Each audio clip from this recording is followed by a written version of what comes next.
Hello draft lovers and enthusiasts. Welcome back to Aurora Draught lessons with Bookman. Now this is lesson number 9 and we shall be looking at the conclusion of this scheme. Now in this topic we shall be focusing on finishing skills in the transition. Alright, so now on screen we have 6 pieces and we have entered the scientific transition. Now let us see what Aurora does and let us look at the concepts behind these moves. So it is black to continue and he plays CB4. So at this stage of the game, you're thinking about 4 main things. You're thinking about your defense, you're thinking about your center, you're thinking about the flank, and you're thinking about crowning. So now we see that black is trying to move towards the king row. And white plays ED2, approaches the zone that black is coming down towards.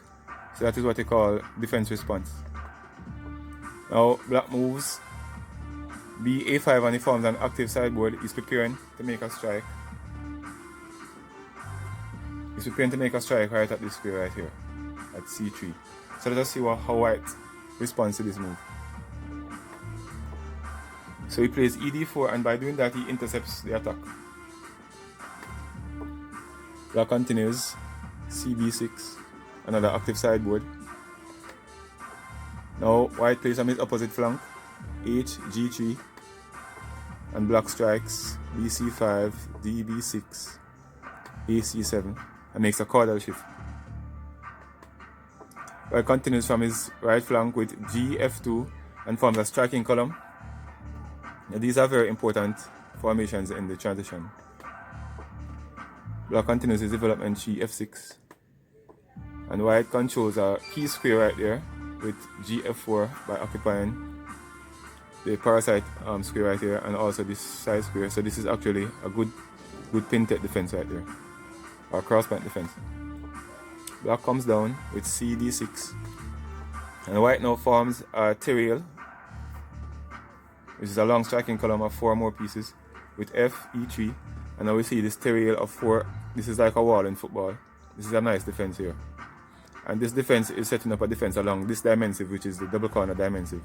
So any opposing pieces coming along this dimensive will face upon this wall. So this is a nice defense. And even though it's going across this line, it's defending across this dimensive. That's the science of the terrail, or the defensive wall. Now black continues his development with DC5 and white rush with FG5. Black takes a trade HG7, GE7, FD6.